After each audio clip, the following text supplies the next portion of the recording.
Hello, j'espère que tu vas bien. On se retrouve dans un petit vlog tout sympathique qui sera très très court. Là je viens d'aller à l'école conduire Ciliane, il fait très bon. Pour un mois d'octobre je suis saisie, tellement il fait beau. Je vais traverser de l'autre côté. Bah, écoute, j'espère que toi ça va. Moi ça va, je voulais te faire une petite réflexion sur le mois d'octobre. Dans 2 mois, novembre, décembre, 3 mois, on sera déjà en 2023. Et il y a à peu près 3 ans que j'ai initié un très grand changement de vie et que j'étais persuadée que ma vie s'arrêtait et que je ne pourrais pas faire quoi que ce soit de bien parce que j'étais brisée, vraiment brisée. Si tu prends cette vidéo en cours de route et si tu connais pas mon histoire, bah, j'ai divorcé, ça va faire 1 an déjà, au mois de décembre, le 28. Et puis, la vie continue. C'est pour ça que j'ai intitulé ce vlog La vie continue, parce que il y a 1 an, je savais pas tout ce qui m'attendait cette année. Le déménagement, la séparation définitive, la garde alternée avec mes fils, mon entreprise. J'avais très peu de... Je savais pas ce que j'allais faire, très clairement. Et je me disais à ce moment-là, j'étais très paniquée, j'étais très prise par mes peurs, très prise par mes croyances limitantes. Et je me disais, mais qu'est-ce que je vais foutre de ma vie maintenant que je suis toute seule? Moi qui n'ai jamais vécu seule auparavant. Moi qui dois tout affronter seule, moi qui dois tout faire seule. Comment je vais faire? J'étais tétanisée au fond de moi. Vraiment tétanisée. Il y a 3 ans en arrière, ma séparation c'était inenvisageable parce que j'étais trop habituée à mon petit confort de bourgeoise, j'étais trop habituée à tout avoir à portée de main, j'y arrivais pas. Et donc j'ai été voir ce type formidable, Sébastien Ledoux. C'est marrant parce qu'en plus il a le même prénom que mon ex-mari. Je me suis dit, bon, venant de lui, il n'y a rien de bon qui peut sortir quoi déjà, tu vois. La fille qui critique au premier regard, elle le connaît pas. Et j'ai été voir ce type formidable et il m'a rassurée déjà. Il m'a dit que des personnes comme moi, qui doutaient, qui avaient mal, qui avaient peur. Oh putain, il traverse. Il m'a dit que des personnes comme moi qui doutaient, qui avaient peur, il y en avait plein, en fait. Qu'il fallait prendre les choses petit pas par petit pas, pas se précipiter. Et surtout ne pas renier ses émotions. Ne pas les nier, en fait. Ne pas nier ses émotions. Accueillir ses émotions. T'es triste, accepte d'être triste. Tu veux chialer, bah chiale. Il m'a appris de super techniques respiratoires, il m'a appris la méditation. C'est lui qui m'a dit que surtout si je m'endormais pendant une méditation, bah c'était pas très grave en fait. Que en fait, le fait que je m'endorme, ça voulait dire que mon esprit avait besoin de repos. Il avait besoin de faire le vide, il avait besoin de faire le point. Si ma route n'avait pas croisé Monsieur Ledoux, très clairement, je ne sais pas où ce que je ferais aujourd'hui.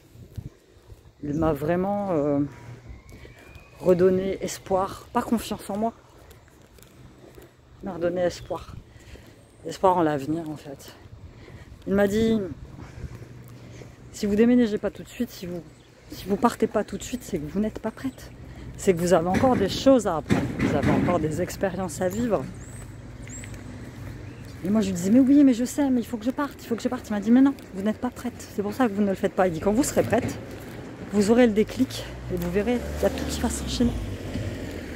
Et c'est ce qui s'est passé. À un moment donné, j'ai été prête. Et à un moment donné, je suis partie. Et ça m'a pris du temps.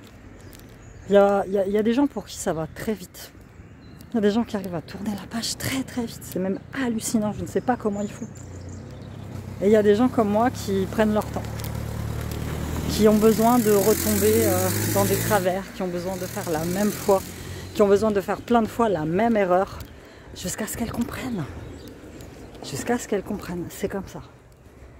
Et c'est sans jugement. Il ne faut pas te flageller, il ne faut pas t'autocritiquer. Moi, bien des fois, je me suis dit, putain, mais vraiment, franchement, Amy, mais t'as pas honte, franchement. Tu sais que tu peux pas rester coincé là-dedans, mais tu continues, tu persistes, mais pourquoi?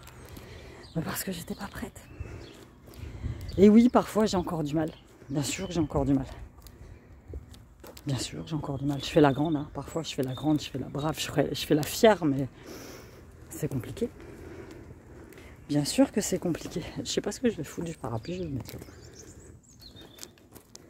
Bien sûr que c'est compliqué. Évidemment que c'est compliqué. Quand je vois mes enfants partir tous les vendredis, je me dis putain, cette semaine je les ai pas.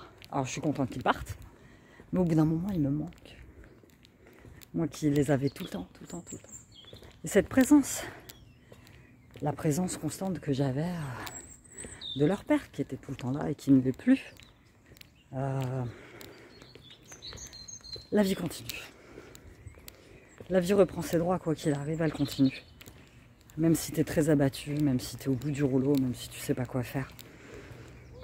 Laisse-toi porter par le flot, sans jugement. Va voir quelqu'un, parle-en à quelqu'un. Si t'as pas d'amis, va voir un sophro. Regarde de la musique, regarde des petites vidéos sur YouTube.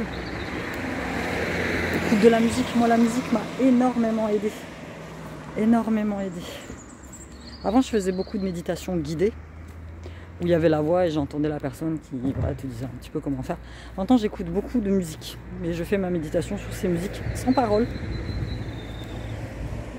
Je me concentre sur la musique, je me concentre sur mon corps, sur ma tête, j'essaye de faire le vide.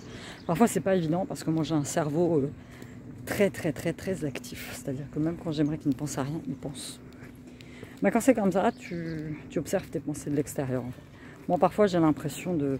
Tu vois, c'est comme quand tu es dans une situation, tu vis un truc et tu as clairement l'impression de vivre ça de l'extérieur, d'être spectatrice de ce qui t'arrive. Ben, moi, c'est comme ça que j'essaye de faire. Je ne cherche plus le conflit avec personne. Je fais ma vie de mon côté. Je ne cherche plus à plaire à personne, à qui que ce soit. Ça, c'est pareil, c'est quelque chose que j'apprends tous les jours à faire.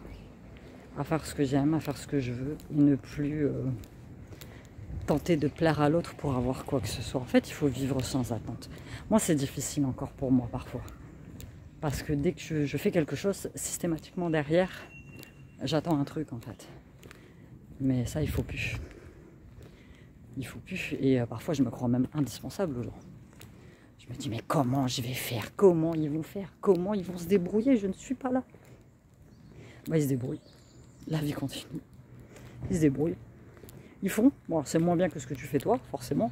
Mais toi, tu as la critique facile. Parce que pour eux, pour tout le monde, enfin pour toi-même, il n'y a que toi qui sais faire. Tu vois. Mais eux, ils se débrouillent comme ils peuvent. Et la vie continue. Voilà, la vie continue pour moi, la vie continue pour toi, la vie continue pour tout le monde. Et c'est tant mieux. C'est tant mieux. Ça fait mal, hein. Mais, comme je l'ai déjà dit, toute douleur est temporaire. Elle passe, elle est là pour une raison. Et parfois, tu morfles un gros coup maintenant pour avoir la paix plus tard. C'est ça.